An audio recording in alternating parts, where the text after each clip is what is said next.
Hello and welcome back to Snetterton for round 4 and the sprint race of the Thursday night GT3 Championship from Race Department on Project Cars.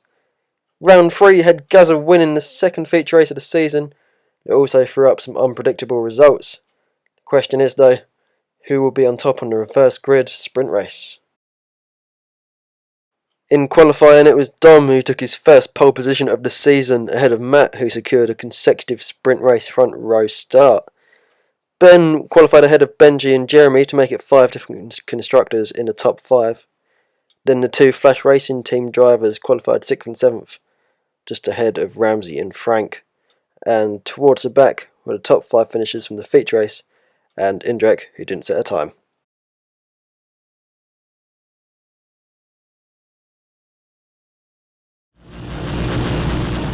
As the lights went out for round 4, it was Matt who seemingly made the best start and maybe too good a start. But as you can see, the rest of the field mobbed Dom into turn 1, and for once Dom actually made a bad start off the line. He was down to 4th by the time they got to turn 2. As for the rest of the field though, it was a good clean start by everyone getting safely through the first few corners.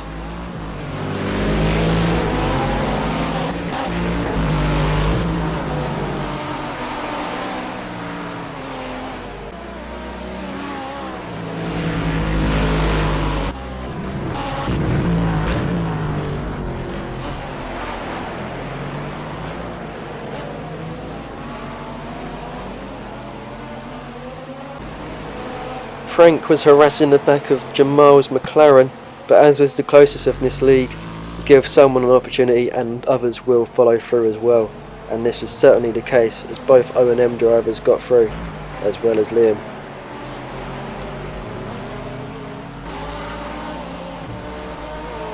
But it wasn't long until the M3 drivers caught the McLaren of Jamal, as Liam swung around the outside to get past.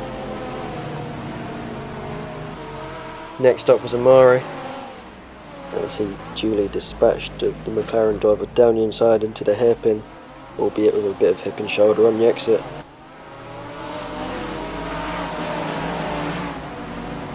Meanwhile, just behind this battle, Frank had a big moment at turn 1, running wide on the exit and allowing Gazza and Andrew past.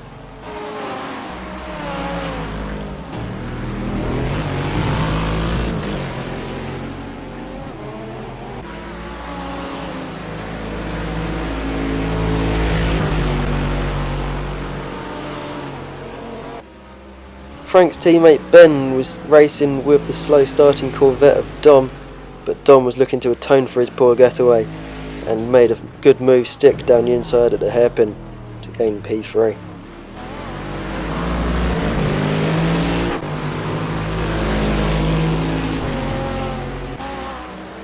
But Ben wasn't going to take this lying down and looked to fight back at Agostini. However, both drivers made contact with each other and they both went straight on at the hairpin. But the nightmare wasn't over for Dom, and as he tried to rejoin the track, he tagged the rear of Amari's BMW.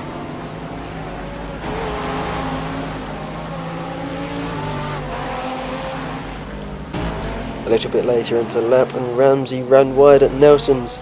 However, as he rejoined directly ahead of teammate Indrek, and the two collided. The team manager was not best pleased, as you can imagine. Meanwhile, Gazza was starting to feel like Moses as the waves were parting. This time it was Jamal who ran wide, and another easy position for himself and Andrew.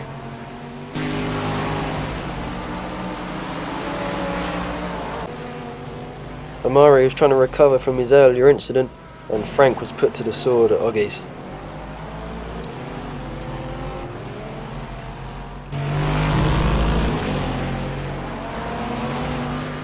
Jamal was his next target, and after a poor exit out of Nelson's, it allowed Amari to make an easy overtake into the bomb hole.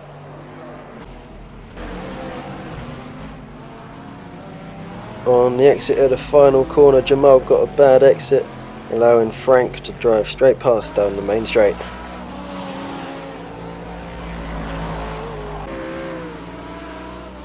Razvan was showing decent pace, but it took until lap 5 until the faster guys caught up with him. Liam was the first to make the move at Agostini.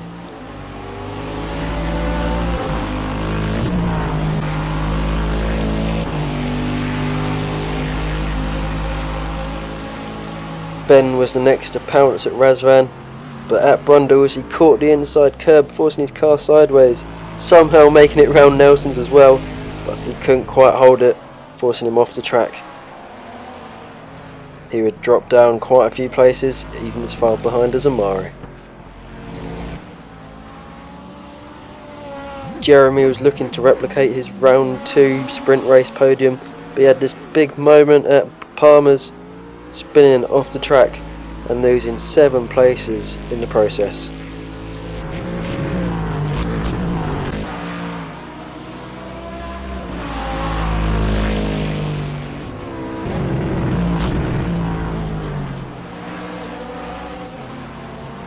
Razvan looked like he was scared off the track by Adam at Oggies.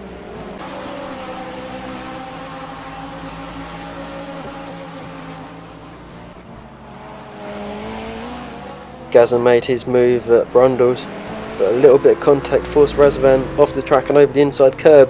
Fortunately, he narrowly avoided contact with Andrew.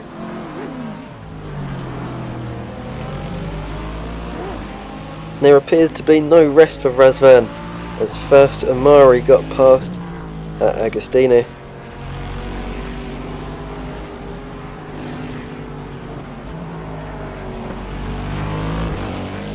And then Ben got past at Oggies.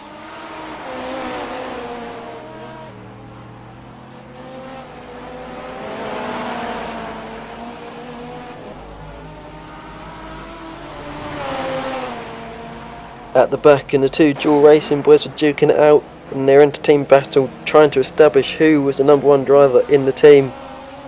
This time, Ramsey came out on top.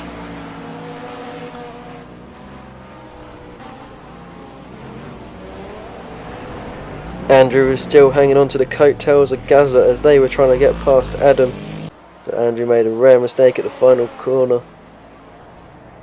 Fortunately for him, he only lost 1 position. After an eventful race, Jamal's McLaren expired. Meanwhile, at the front, Benji is fighting hard to maintain P2, but he made a slight mistake on the exit of Hamilton, which allowed Liam to come alongside and then magnificently swoop around the outside of Oggies to gain 2nd place. It took only until the start of the next lap for Adam and Gazza to catch Benji, but he defended hard into the hairpin. Adam went around the outside, meaning he had the inside line for the next left-hander.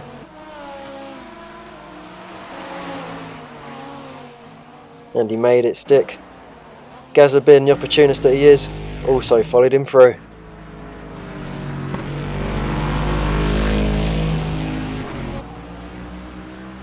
Snetterton was turning into a magnet for Andrew and Ben as they kept finding each other on track, and this time Andrew ran wide, allowing Ben to cruise past.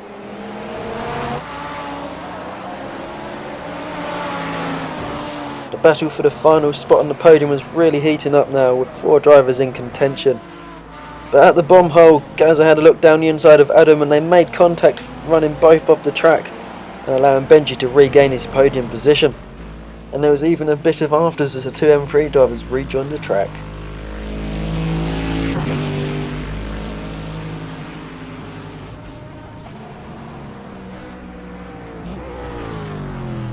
Andrew got an almighty tow on Ben down the Bentley straight and had the inside line into Brundles.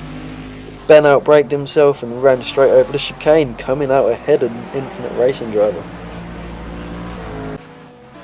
Sportingly though, he did later pull over and allow Andrew back past.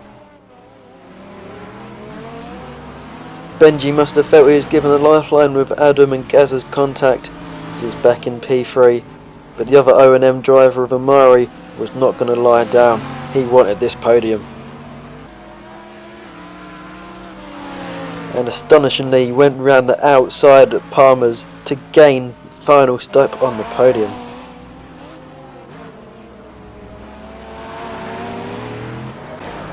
But unfortunately for Benji, The fight was over as he ran wide at Brundles, having to cut across Nelson's. The bomb hole had a quiet race this time round, not catching many people out, but on the penultimate lap he did get someone, and it was Season 1 champion Andrew. But it was Matt who got his first ever victory in the first TNGT3 Championship, and in commanding fashion, as he comfortably beat Liam across the line. Amari grabbed the final spot on the podium just ahead of Benji. Gazza came home in 5th, while Adam, Andrew and Ben finished in close proximity. Razvan drove well to get his first points in the championship, and Jeremy picked up the final point. In the championship, Amari closed the gap slightly on Gazza's lead, while Adam is in 3rd. Matt climbed up the table massively with his first win in the championship, with Ben and Andrew still inseparable on 29 points. Dom and Liam are 7th and 8th, also tied on points, and Benji jumped ahead of Jeremy in 9th and 10th.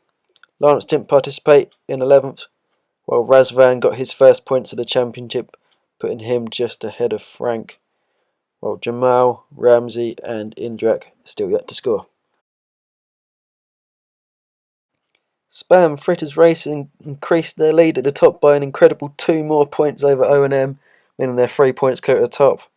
While Infinite Racing are now tied for 3rd with Wacky Racing. Team America dropped to 5th, and Max Power gained a few more points on 30. Flash Racing team got their first points of the season thanks to Razvan's 9th place, and Dual Racing is still yet to get off the mark. So Matt got his first win of his career, putting him up to 4th in the point standings. Is this the start of a new title challenger? Well, we'll have to find out. But join us next time for our first endurance race of the season at Silverstone. Good night.